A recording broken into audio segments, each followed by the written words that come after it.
जी अस्सलाम वालेकुम। आज हम हाज़िर हुए हैं मिस सादिया जो कि वाइट हाउस कंपनी की सीईओ हैं। इनसे हम कुछ ब्रीफिंग लेने आए हैं। देखते हैं प्रोजेक्ट्स के मतलब इनसे हमारे सवालात होंगे। मैम क्या हाल है आपके? अल्हम्दुलिल्लाह। आप कैसे हैं वसीम साहब? जी शुक्र है अल्लाह का। मैम मैं आपसे ये पूछना चाहता हूँ कि आपने इस बहरिया टाउन लाहौर में एक जो इतनी खूबसूरत लाइफ है, इसमें बहुत सारी चीज़ें अभी बहुत से प्रोजेक्ट्स लॉन्च हुए हैं, हाई राइज़ का भी काम हो रहा है। तो आपकी मैंने एक वीडियो देखी जिसमें आपने घरों की इंस्टॉलमेंट पे कुछ ब्रीफिंग दी है। वो क्या अट्रैक्शन थी, वो क्या चीज़ है, उसके बारे में थोड़ा सा हमें ब्रीफ करें। रियल एस्टेट के बारे में आइडिया होगा कि यहाँ पर ज़्यादातर जो अब जंगल बन चुका है वो हाई राइज़ का है और ओके। यहाँ पर ज़्यादातर शोर भी हाई राइज़ का जी है। जी। बहुत सारे क्लाइंट्स आज भी हमारे पास ऐसे हैं कि जो घर मांगते हैं सही। और लेकिन वो अफोर्ड नहीं कर सकते घर लेना हम्म। बहरिया टाउन में, सही। क्योंकि बहरिया टाउन एक ब्रांड है, वो इंस्टॉलमेंट पे घर नहीं देता। जी। मुझे जब दिखाई दिया एक ऐसा डेवलपर कि जो इंस्टॉलमेंट के ऊपर घर दे रहा था और वो भी बहरिया टाउन के ऊपर, बहुत खूब। और उनका नाम था डाउनटाउन होल्डिंग्स, सही। और उन्होंने अपने प्रोजेक्ट का नाम रखा दी रेजिडेंस। सही। अब मैंने उनका जाके सबसे पहले उनकी सारी की सारी चीज़ों को वेरीफाई किया कि क्या ये डेवलपर ऐसा है कि जो डिलीवर कर पाएगा टाइमली, क्या ये डेवलपर इस लायक है कि इसके ऊपर ट्रस्ट किया जाए, क्योंकि बहुत जी। सारे लोगों ने पहले भी इसी तरह किया था लेकिन क्लाइंट रिप ऑफ होता रहा था। सही। अब ये जो डेवलपर हैं इन्होंने अपनी ज़मीन खरीदी है जी और जी। इन्होंने उस ज़मीन की पोजीशन भी ली है और उसके ऊपर डेवलपमेंट की इनके पास पूरी की पूरी परमिशन है, ठीक है। सही। और एज ब्लॉक में है ये, और मैं खुद जाके इनकी पूरी वो लैंड देख कर आई सही। हूँ। डेवलप्ड लैंड है और इसी वजह से मैंने एमओयू किया है। एक्चुअली एमओयू होता है दो लोगों के दरमियान या दो कंपनीज के दरमियान हो, ये सही। इसलिए भी होता है कि क्लाइंट्स को एक लीगल डॉक्यूमेंट दिखाया जाए कि हम एक लीगल कंपनी के साथ लीगल वर्क कर रहे हैं। यानी कि आप कहना चाहती हैं कि आपने क्लाइंट की सेफ्टी को मद्देनज़र रखते हुए ये आपने एमओयू जी साइन किया बिल्कुल है। बिल्कुल, इसीलिए। सही। नॉर्मली तो मैम यही देखते हैं हम लोग कि क्लाइंट की सेफ्टी को लोग इतना जो है वो एक्सप्लेन नहीं करते। जब भी कोई एमओयू साइन होता है या किसी डेवलपर के साथ, वो सिर्फ डेवलपर की हद तक उसकी अथेंटिसिटी चेक करते हैं। तो मैंने फ़र्स्ट टाइम आपके ये अल्फाज सुने हैं कि मैंने अपने क्लाइंट की सेफ्टी के लिए किसी डेवलपर की अथेंटिसिटी को चेक किया है। ये एक बहुत अच्छी बात नज़र आई है मुझे। चलें, इसके साथ ही एक चीज़ और जुड़ती है जो मैं पूछना चाहता हूँ आपसे। मुझे ये बताएं कि आपने क्लाइंट की सेटिस्फेक्शन भी देख ली, आपने अपनी जो वेरिफिकेशन थी डेवलपर की वो भी देख ली, आपने लोकेशन अप्रोच भी चेक कर ली, लेकिन क्लाइंट को जो एक घर लेना चाहता है वो खुद से भी तो घर बनवा सकता है। उसको इसमें अट्रैक्शन क्या नज़र आ रही है कि वो आपसे इंस्टॉलमेंट पे घर ले? अच्छा, असल में होता ये है कि क्लाइंट के लिए मुश्किल हो जाता है कि वो बहरिया टाउन के अंदर 70 लाख 80 लाख या 1.5 करोड़ का 5 मरले का घर पहले तो उसके लिए वो ख़रीदे लैंड, ठीक ठीक है। है। और उसके अलावा उसके घर बनाने की जितनी वो हेडेक है वो उठाए, सही ठीक है। बात है। अब यहाँ पर एक बंदा जो है वो सारी हेडेक खुद उठा रहा है, सही। उसको वो बना बनाया घर मिल रहा है। बिल्कुल। तो क्लाइंट को इस बात में क्या प्रॉब्लम होनी चाहिए कि वो एक बना बनाया घर ले रहा हो, ठीक है, ठीक। और उसकी जस्ट इंस्टॉलमेंट्स दे रहा हो। सही। 30 मंथ्स की इजी इंस्टॉलमेंट्स है। आप यहाँ पर रेंट के लिए भी यहाँ पर हो या डीएचए में हो, रेंट के लिए भी अगर घर लेना चाहेंगे ना तो वो भी 1 लाख से ऊपर ही जाएगा, ठीक है। सही। तो जब आप इजीली यहाँ पर इंस्टॉलमेंट्स की को रेंट की जगह देते जाएंगे और वो घर आपका ही होगा, तो आपको क्या प्रॉब्लम है कि आपने वो हेडेक खुद लेनी है, या फिर आप कोई थर्ड क्लास किस्म के किसी भी ठेकेदार को अपना काम दे के अपना काम खराब करवा के एक घर बनाएं। आप क्यों ना एक ऐसे डेवलपर से अपना घर खरीद लें इंस्टॉलमेंट्स के ऊपर कि जो आपको A+ कैटेगरी का घर बना के दे रहा है। तो मेरा नहीं ख्याल कि क्लाइंट को इस बात पे एतराज़ होना चाहिए। And I have so many clients who are living in abroad and they want to trust in people but they can not. Good. तो अब एक तो कोई ऐसा बंदा आएगा ना, बारिश की एक बूंद तो ऐसी गिरनी चाहिए ना कि जिसके ऊपर एतबार किया जा सके। You are right.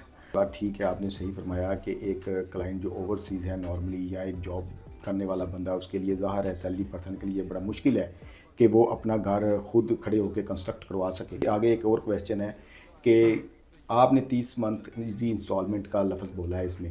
ये 30 मंथ ईजी इंस्टॉलमेंट क्यों है? मार्केट में तो 10 साल के प्लान भी चल रहे हैं, 5 साल का प्लान भी चल रहा है। तो आपने ये रिकमेंड क्यों किया है अपने क्लाइंट्स के लिए, और आप इससे खुद सेटिस्फाई कैसे हो सकेंगे?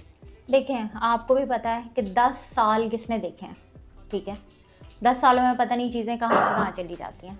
और दूसरा, एमओयू साइन करते वक्त मैंने एक चीज़ को बहुत गौर से नोटिस किया था and it was discussed with the CEO of that downtown holdings कि क्या आप 30 मंथ्स के अंदर इसको डिलीवर कर पाएंगे। सही। तो उन्होंने मुझे ये बताया था और हमारे एमओयू के अंदर भी जी, लिखा हुआ है कि उनका सारे का सारा मटेरियल A+ कैटेगरी का जी। है। उनके पास प्लॉट्स हैं, प्लॉट्स की उनके पास पोजेसन भी मौजूद है, प्लॉट्स की डेवलपमेंट की उनके पास परमिशन भी मौजूद है बहुत अच्छी और बात। जनवरी में उनका एक मॉडल हाउस भी तैयार होना शुरू हो रहा है। Good. ठीक है, 5 और 8 मरला के वो घर दे रहे हैं, एक चीज़। और 30 मंथ की इजी इंस्टॉलमेंट में इसलिए कह रही हूँ कि कोई भी बंदा 10 साल तक अपना घर लेने के लिए इंतज़ार नहीं कर सकता। सही बात। आप हैं या मैं हूँ या कोई भी एक आम इंसान है, वो 10 साल तक इस चीज़ का इंतज़ार करता रहेगा कि भाई मेरा घर बनेगा और फिर मैं उसमें शिफ्ट होऊंगा। सही तो बात ये है। जो 10-10 साल के प्लान्स है ना, ये वो हैं कि जो कभी डिलीवर नहीं होंगे। आई एम जी जी, सॉरी। बिल्कुल बिल्कुल। ठीक है, और ये प्लान ऐसा है कि जो बहरिया टाउन है, बहरिया टाउन हर सूरत चीज़ डिलीवर करता है। और बहरिया टाउन में आपको भी पता है कि बहरिया टाउन तो प्लॉट्स भी इस तरह से इंस्टॉलमेंट के ऊपर नहीं देता। तो बहरिया टाउन में एक बंदे ने खुद से ज़मीन खरीद के उसके ऊपर घर बना के आपको दे रहा है। ठीक है, तो वो चीज़ रिलायबल है। सादिया, आपसे मेरा लास्ट क्वेश्चन है इसी प्रोजेक्ट से मुतल्लिक। आपने मुझे 30 मंथ इजी इंस्टॉलमेंट प्लान के बारे में भी ब्रीफ किया। आपने क्लाइंट के लिए सेटिस्फेक्शन जो ऑथेंटिसिटी थी आपकी इस डेवलपर के मुतल्लिक, वो भी आपने क्लियर कर दी। लेकिन मुझे एक चीज़ बताएं, आप माशाल्लाह like a legend business women, मैं आपको देख रहा हूँ और मुझे नहीं लगता कि एक जो फीमेल होती है वो इतनी जल्दी किसी चीज़ पे जो है वो अपने आप को आमादा कर पाती है। तो वो कौन सी ऐसी अट्रैक्शन थी, वो कौन सी इस डेवलपर की ऐसी ऑथेंटिसिटी थी जिसने आपको पहले इस पे आमादा किया और अब अपने क्लाइंट को भी इस पे आमादा करने के लिए आप कोशिश कर रही हैं? ये ज़रा मुझे वेरीफाई कर दें काइंडली। लेकिन जिस एमओयू की बात मैंने आपसे की है ना, वो एमओयू एक दिन के अंदर नहीं हुआ। उसमें पूरी तरह से इनको चेक किया गया, इनका बैकग्राउंड चेक किया गया कि क्या ये डेवलपर इस काबिल है भी कि जो ये कह रहा है ये करके देगा। ठीक है, पहली चीज़। दूसरा ये कि ये 30 मंथ्स की जो अपनी इंस्टॉलमेंट प्लान बता रहा है, क्या ये फीजिबल भी है।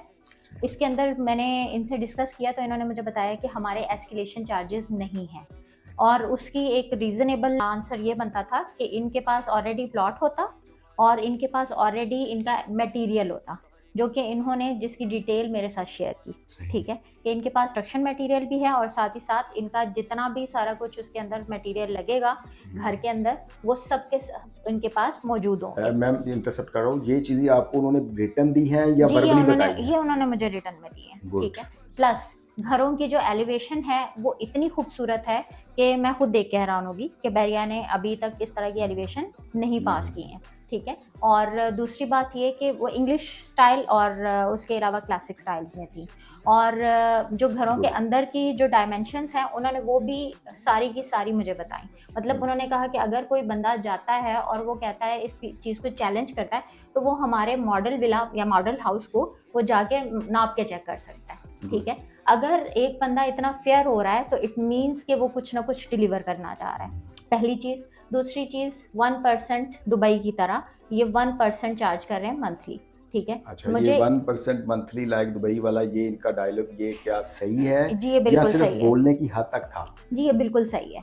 ठीक है, आप देखें 2 करोड़ 18 लाख के अंदर आप मुझे ब्रांड न्यू घर लेके बता दें बहरिया में, बहरी में पॉसिबल नहीं है। नहीं है। पुराने घर जो हैं वो 250 तक जा रहे हैं। ऐसे ही ठीक है, और लोग जो हैं उनके एटीट्यूड भी इस तरह के हैं कि वो कहते हैं कि भाई हमें इस तरह चाहिए, इस तरह चाहिए, भी चाहिए भी चाहिए। इनके घर पूरी तरह से इतने खूबसूरत बने हुए हैं और इनके इतने खूबसूरत डिज़ाइन बने हुए हैं और ये इस चीज़ का प्रॉमिस करते हैं कि ऐसा ही होगा। और क्लाइंट को, मेरे लिए तो इम्पोर्टेंस क्लाइंट की थी कि क्लाइंट रिप ऑफ नहीं होगा।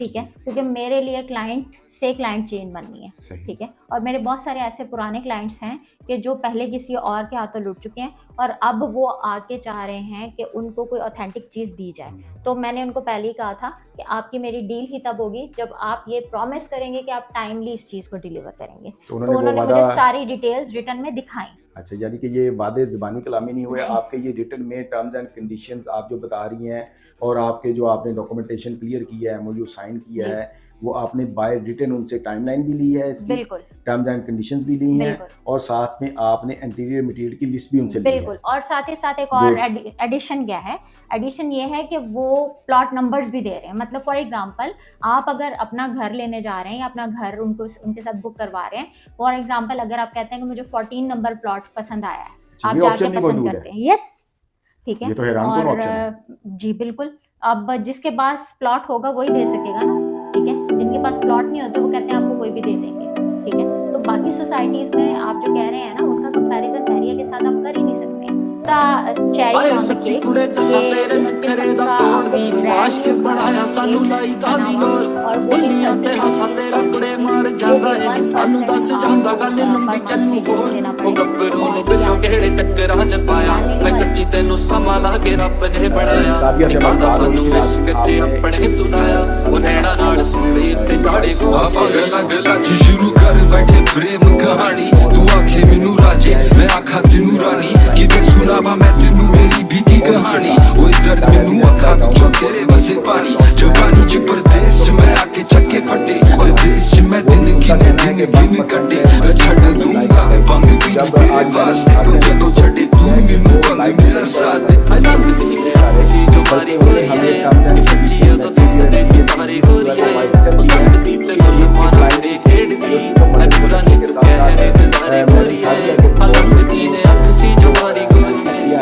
सच्ची है तो दिसदे सी मारी गोरी है ओ सकती ते जुल्म मारा बड़े खेड़दी मैं पूरा नहीं तू कह रे बेजारी गोरी है ਲਿਖਾ ਮੈਂ ਕੀ ਯਾਦਾਂ ਚ ਮੁੱਕੀ ਬਾਰੀਕੀ ਨਾਲੇ ਹੁਣ ਕਰਨਾ ਤੇ ਕੀ ਗੱਲਾਂ ਸੀ ਜਿਹੜੀ ਦੀ ਨਿੱਕੀ